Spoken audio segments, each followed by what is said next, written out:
Bonjour, j'espère que vous allez bien. Je suis avec Dorothy, elle va nous partager des anecdotes qu'elle a vécues lors de son mariage. Et comme d'habitude, suivi de conseils. Bonjour, donc j'ai vécu quelques anecdotes, oui. Donc pour mon mariage, j'avais vraiment prévu un moment culturel qui montrait en fait ma culture parce que c'est vraiment quelque chose que j'envisageais depuis le début. Et donc j'avais vraiment cette envie de montrer un peu le style du Nigeria, donc avec les robes nigérianes, etc. Donc j'ai fait appel à ma mère qui m'a mis en contact avec des couturiers, des couturières pour la réalisation des tenues nigérianes pour mes demoiselles d'honneur et moi-même. La couturière, bah voilà, comme d'habitude, on les connaît. Hein, moi, je sais tout faire, tout va bien se passer, c'est très bien. Franchement, je me disais, bon, pourquoi pas, même si j'y croyais pas de base, je me suis dit pourquoi pas. Et en effet, elle devinait, avant qu'on mesure, on avait fait des appels vidéo pour qu'elle puisse voir le corps des personnes. Ah, en plus, c'était en vidéo, c'était à distance. Ouais. Mais on avait tout fait, on avait fait en sorte pour que vraiment elle ait tout le matériel possible pour vraiment avoir les bonnes mensurations, que tout se passe bien, etc. On prend les mensurations, tout ça, elle devine, tout ça. Et moi, bon, on a fait un appel vidéo pour la première, mais pour toutes les autres, j'ai fait une vidéo où mes demoiselles d'honneur faisaient un 360, où comme ça, elles pouvaient vraiment avoir l'entièreté de leur corps, etc., avec les mensurations. À quelques mois de mon mariage, en août, il me semble, ma mère revient avec les robes, et que fut ma surprise quand toutes les robes étaient à reprendre et étaient toutes petites. Oui. Ah ouais, donc parce qu'en règle générale, on reprend un petit peu, ouais. Mais là, c'était vraiment, il fallait tout reprendre. C'était à reprendre. En fait, c'était le corset et le bustier qui était à reprendre. Donc vraiment, c'est des zones un peu sensibles des robes. Et donc, ouais, c'était le stress, le coup final pour m'abattre à la fin de l'organisation de mon mariage. Vous vous attendez à faire des petites retouches, mais là, du coup, vous avez dû tout reprendre. Tout reprendre, vraiment. Et ça a engendré, bien sûr, des coûts supplémentaires. Quelle explication elle a pu donner? Bah, rien. Aucune explication. Aucune. Il n'y avait pas d'explication. C'était juste raté, quoi. Donc, ouais, on a dû en trouver une ici, toutes les reprendre. Et c'est là que je me dis, des fois, on se prend la tête, en fait, à chercher loin, à se dire ça va être moins cher au bled, etc. Mais en fait, au final, ça m'aurait demandé moins d'énergie et ça aurait été sûrement moins cher si j'avais tout fait ici en France. Ah oui, des fois, vouloir chercher moins cher, ça revient plus cher, ouais. Voire le même coût. Ouais. En fait, c'est pas que tout était mal fait. Il y en avait certaines qui étaient bien faites. Parce qu'en fait, il y avait plusieurs couturières qui travaillaient sur les robes. Donc, certaines étaient bien faites, d'autres étaient catastrophiques. Moi, la mienne, c'était encore une autre couturière qui m'avait fait ma robe. Donc, à part de celle des demoiselles d'honneur. Et elle était très réussie. Enfin, moi, j'ai dû reprendre certaines choses parce qu'il y avait des trucs qui me plaisaient moins, mais c'était pas une question c'était pas de la mauvaise couture, quoi. D'accord. Donc voilà, c'était un peu le coup de stress pour m'abattre. C'était un conseil, du coup, à donner par rapport à ça? Oh, bah, si j'ai un conseil, vraiment, essayez de tout faire sur le territoire où vous vous mariez. Et là, ça aussi, c'était pour m'abattre. Donc, on avait prévu des animations pour le vin d'honneur. Souvent, ce qui se fait en ce moment, c'est les photobooths ou les 360. Donc, les 360, souvent, ils sont un peu plus chers que les photobooths. Et là, on avait vu une pub qui n'arrêtait pas de faire le tour d'Internet. Et c'était Koulou, je ne sais plus c'est quoi le nom de la marque. Vraiment, ça avait l'air trop bien parce qu'ils affichaient 99 € pour un photobooth, etc. Forcément, on voit que c'est alléchant quand même parce qu'on se dit 100 €, c'est un peu moins cher que ce qu'on voit d'habitude. Et donc, on l'a pris, on l'a reçu. Donc, c'est pas quelqu'un qui vient l'installer ou quoi. On le reçoit et après, ils reviennent le chercher. Vous le recevez, c'est-à-dire? On le reçoit dans une boîte, dans un carton. On le déballe et c'est à nous de le mettre en place, de trouver l'endroit où le brancher. Donc, attention, il faut toujours un branchement pour ce genre de machine. Donc, la veille, on est dans le gîte que la grand-mère de mon mari avait loué. Et donc, là, on se dit, bon, on va quand même l'essayer vu qu'on l'a reçu et tout. Et donc, on l'essaye et là... Fonctionne pas? Il fonctionne pas. En fait, il fonctionne pas comme on l'attend, en tout cas. Un photobooth, normalement, tu prends des photos, il y a le truc qui sort. Exactement, oui. Bah là, on prend des photos, il n'y a rien qui sort. On se dit, mais qu'est-ce qui se passe? Mais déjà, il est où le truc pour imprimer? Et donc là, c'est là qu'on se rend compte que les 100 €, en fait, c'est la version où tu prends juste la photo et tu les reçois après. Donc là, déjà, on est choqués parce qu'on s'est même pas dit qu'on les recevait après. Tu prends juste la photo et en gros, tu te l'imprimes toi-même parce qu'il y a l'application normalement et donc tu as la photo sur ton téléphone. Donc tu te prends la tête à faire toute une mise en place sur leur site, etc. Parce qu'il y a un cadre et tout qui va avec. Et donc moi, je me dis, bon, J'étais en PLS, hein. Je pleurais, j'étais mortivée. Je me suis dit, voilà, moi je voulais avoir mes petites photos, genre, voilà, que j'allais pouvoir mettre sur le derrière de mon téléphone, etc. Bah non, parce qu'il n'y a pas d'impression. Après, je me dis, bon, au pire, les gens, ils pourront avoir leurs photos le jour même. Genre, ils prennent en photo, ensuite, ils se l'envoient, etc. Quelle surprise ce fut quand on arrive le jour J, donc on met en place tout le photobooth, etc. Donc devant le mur de fleurs qu'on avait loué spécialement pour ça. Et on essaie de prendre des photos avec mon mari. Et donc là, on prend les photos elles s'enregistrent pas. Ah.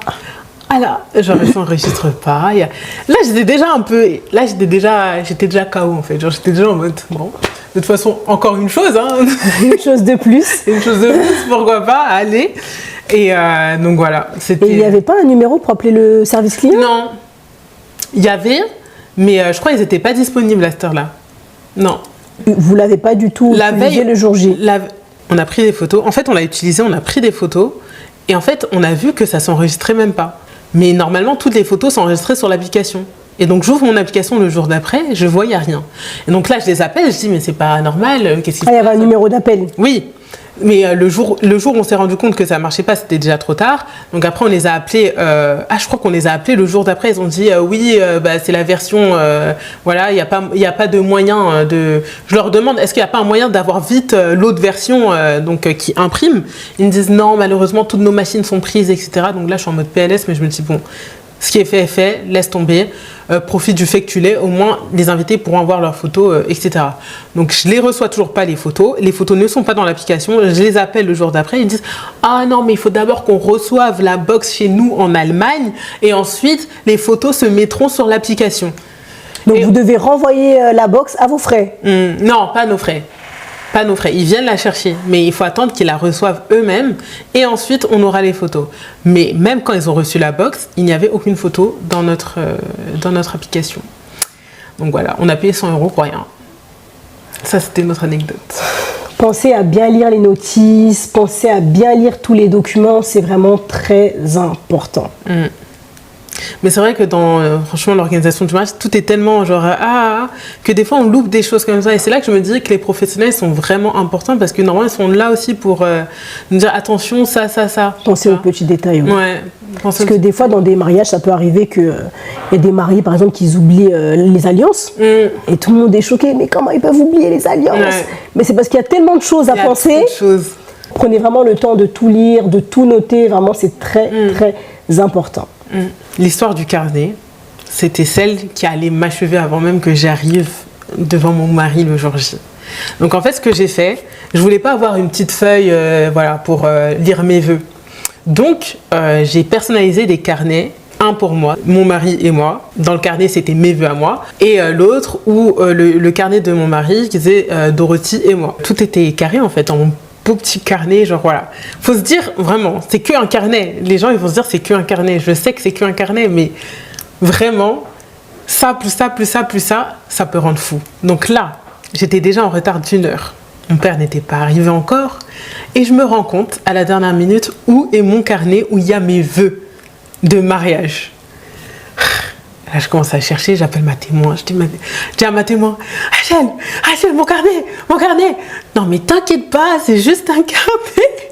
Et là, elle m'a dit la phrase qu'il fallait pas me dire en fait. Parce qu'en fait, j'étais déjà en retard, il y avait déjà des trucs qui étaient dans la tête. Et là, je me suis dit, c'est pas juste un carnet, je veux mon carnet. J'ai appelé toutes les personnes que je pouvais, alors que c'était même pas moi qui avais mon téléphone. Donc j'ai dû emprunter le téléphone de mon frère, chercher les numéros. Comment ça fait que tu veux battre mon téléphone? Parce que fait exprès? Ouais. Une de mes demoiselles d'honneur est en charge d'avoir mon téléphone. D'accord. Pour pas que je l'ai justement et que voilà. J'appelle tous les gens que je peux appeler. Je dis, s'il vous plaît, regardez là. J'étais en train d'hyperventiler parce qu'en fait, j'avais perdu mon carnet où il y avait mes vœux. Heureusement, je les avais écrits sur mon téléphone portable. Et donc, ma témoin me dit, bon, envoie-moi ce que tu as écrit. Donc, nous, on va écrire tes vœux sur le carnet d'Alexandre. Comme ça, au moins, tu auras tes vœux, mais vous allez vous partager le carnet. C'était pas bon pour moi. Genre, ça allait pas. C'était un couac en plus. Et là, c'était trop pour moi. Heureusement, c'est la bonne anecdote, du coup, l'anecdote positive. On a retrouvé le carnet à la toute dernière minute. C'était une de mes demoiselles d'honneur qui l'avait mis dans sa valise. Oh là là, d'accord. Et comment vous l'avez su, du coup? Mais elles ont cherché dans leur valise, elles ont cherché partout. Beaucoup de panique, tout le monde cherche. Ah là là là là. Et en plus, tout le monde était paniqué parce que tout le monde était en retard. Donc, Et quand elle l'a retrouvé, qu'est-ce qu'elle a dit? Bah, je dis c'est bon, on l'a retrouvé. Tout le monde m'avait dit en même temps, en fait, c'est bon, on l'a retrouvé. J'ai reçu des messages en même temps, donc ouais, non, c'était vraiment le truc qui m'avait soulagée. Mais t'as pas envie de vivre ça le jour de ton mariage, t'as envie que c'est tout cool en fait, genre. Donc là, j'étais en mode hyperventilation, genre c'était trop dur, bref. Mais ouais. Il a été retrouvé. Il a été retrouvé, merci Dieu. Parce que vraiment, j'accordais de l'importance, je les avais personnalisés. Je me suis dit, voilà, ça va être trop beau. Il y aurait écrit son nom et moi, enfin, et lui, il y aura écrit mon nom. Enfin, bref, c'était beau, tu vois. J'avais tout pensé, j'avais pensé à tous les détails.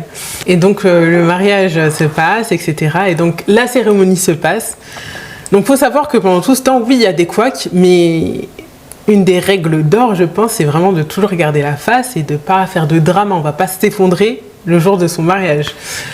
Donc, malgré le fait qu'il y ait des couacs, on fait en sorte que tout se passe bien, on prend nos photos, etc.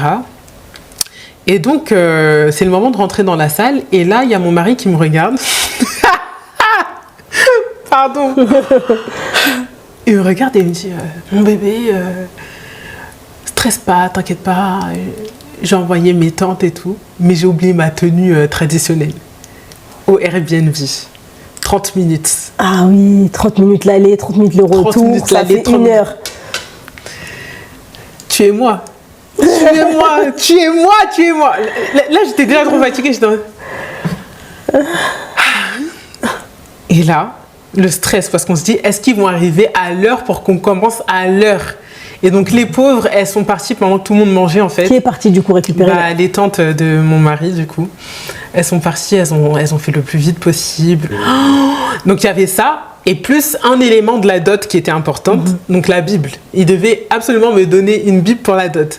Et donc ça... Ah oui, là c'était l'élément vraiment à avoir absolument. Exactement. Donc il avait oublié la Bible plus sa tenue traditionnelle. Et donc là, genre, je me dis, mais c'est pas possible. Ils vont jamais arriver à l'heure. Ça va pas se faire. Je ne sais quoi. Genre, je suis fatiguée. C'était à quel moment exactement? Au moment où on rentrait dans la salle. D'accord. Donc nous, comme on avait fait l'organisation, on mange. Nous, on n'allait que manger l'entrée, on va dire, un peu manger le plat et vraiment couper court. Et pendant qu'on mangeait, commencer à aller se changer, etc. Voilà, pour prendre les choses de manière mollo, mais tranquille, tu vois. Et du coup, ils sont arrivés 1 heure après.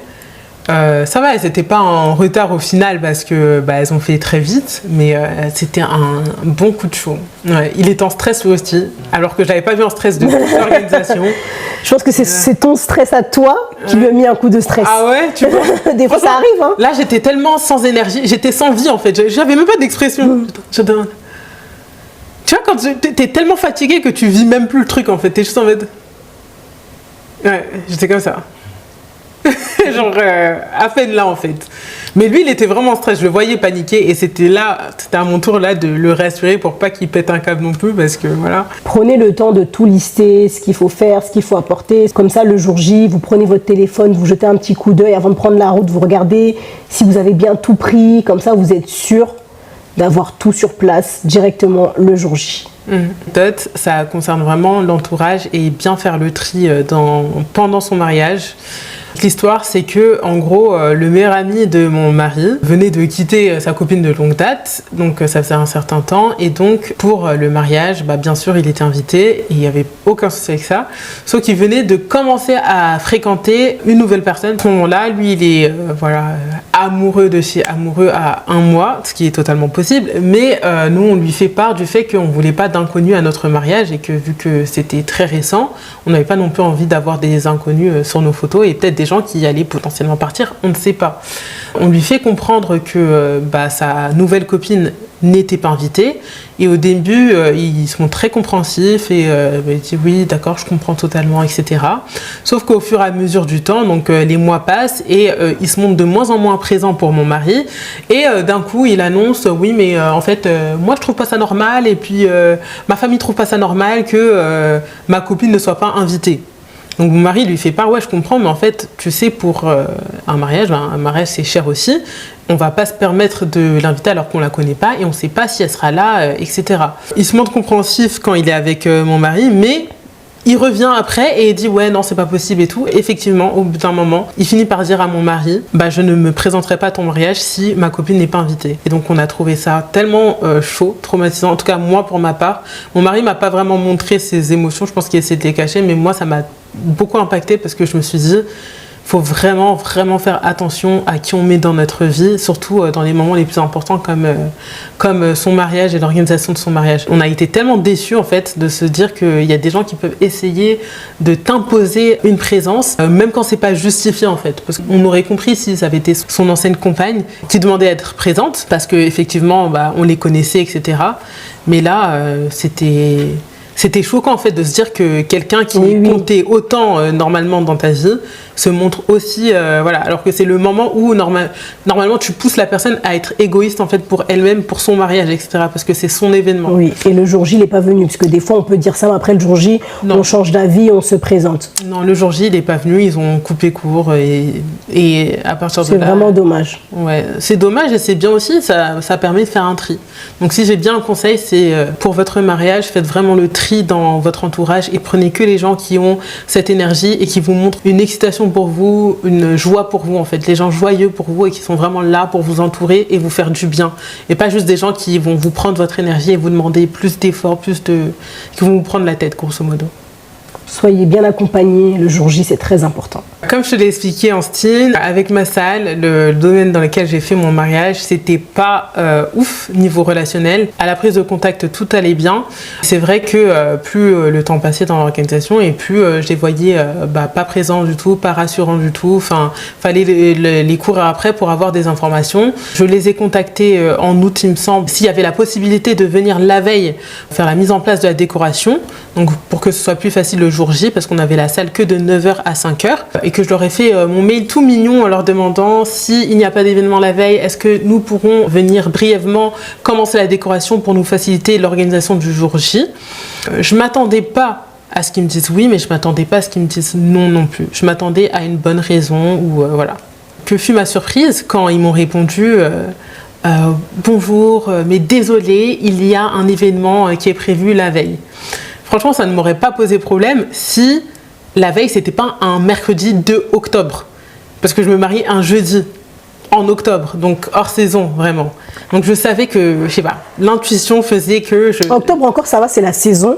Mais c'est vrai que mercredi, un événement le mercredi, c'est... Ça commence à être la saison, mais c'est pas courant les mariages en octobre. C'est vrai, si, quand même. Ah ouais? Plutôt...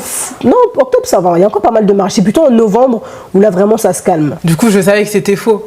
Donc, ce que j'ai fait, c'est que j'ai contacté une de mes demoiselles d'honneur et je lui ai demandé, s'il te plaît, fais genre que tu veux organiser ton mariage le 2 octobre et demande une place. Et voici, ce jour-là, c'est réservé ou pas. Et donc, elle le fait sur mariage.net et se montre tout gentil. Oui, bien sûr que nous avons une place. Quand est-ce que vous voulez faire la visite, etc.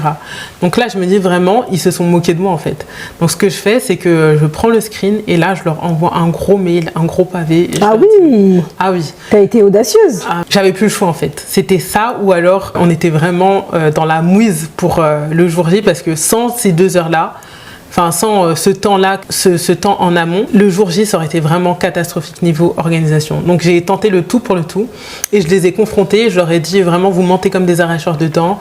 Vous avez vraiment une politique un peu à la EasyJet. Voilà, il faut tout payer en plus. Comme je te l'ai déjà expliqué la dernière fois en Steam, il fallait payer 400 € pour une chambre de même pas 10 mètres carrés, 1200 € de frais parce que tu ne prends pas un traiteur de leur liste.